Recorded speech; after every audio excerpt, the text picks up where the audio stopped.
So, ఈ వీడియోలో phase 5 mini projects చెప్తాను. సో, ఒక క్లాస్ లైక్ ఒక కోడ్ మనం క్రియేట్ చేయాలి. ఏందంటే బ్యాంక్ అకౌంట్ ఆ క్లాసు. దాంట్లో మెథడ్స్ డిపాజిట్ చేసినప్పుడు ఏందంటే యాడ్ అవ్వాలా బ్యాలెన్స్‌కి, విత్‌డ్రా చేసినప్పుడు సబ్ట్రాక్ట్ అవ్వాలా. తర్వాత షో బ్యాలెన్స్ అనే మెథడ్‌లో బ్యాలెన్స్ అనేది చూపియాలి. సో, ఇక్కడ ఏసీసీ అనేది ఆబ్జెక్ట్. ఆ ఆబ్జెక్ట్ ఈ బ్యాంక్ అకౌంట్‌కి మనము ఆబ్జెక్ట్ క్రియేట్ చేసాం. అక్కడే పాస్ చేస్తున్నాం పారామీటర్స్ లక్ష్మి 2000 అని.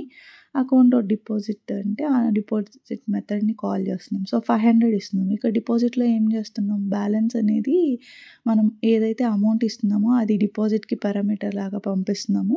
ఆ 500 అనేది బ్యాలెన్స్‌కి యాడ్ అవుతది. ఇక్కడ బ్యాలెన్స్ అనేది __ పెట్టాము. ఎందుకంటే అది ప్రైవేట్ అట్రిబ్యూట్ కాబట్టి. So, next ACC dot withdraw 300 అని విత్‌డ్రా మెథడ్ కాల్ చేస్తున్నాం. అక్కడ అమౌంట్ పారామీటర్ అనేది 300 ఇస్తున్నాం. సో, ఇక్కడ చెక్ చేస్తది. అమౌంట్ అనేది మీ బ్యాలెన్స్ మనం ఏదైతే విత్‌డ్రా అమౌంట్ పాస్ చేస్తున్నాం పారామీటరు అది బ్యాలెన్స్ కన్నా తక్కువ ఉంటే ఇన్‌సఫిషియెంట్ ఫండ్స్ అని వస్తుంది. లేదు అంటే బ్యాలెన్స్ కన్నా మనం అమౌంట్ మనం ఇచ్చింది బ్యాలెన్స్ కన్నా ఎక్కువ ఉంది అని అంటే అప్పుడు సబ్ట్రాక్ట్ చేస్తుంది.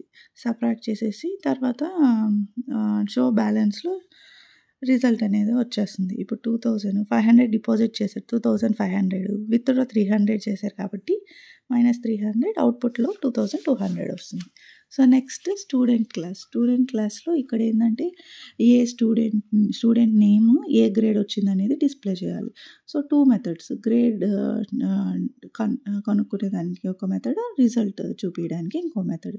సో, ఇక్కడ 85 అనేది greater than like 75 greater than 60 కాబట్టి 85 అనేది గ్రేటర్ దాన్ 75 కాబట్టి బి గ్రేడ్ అనేది వస్తుంది. అలాగే 55 అనేది అక్కడ పెట్టిన కండిషన్స్ ఏది సాటిస్ఫై అవ్వలేదు కాబట్టి ఎల్స్ కండిషన్‌లోకి వెళ్తుంది.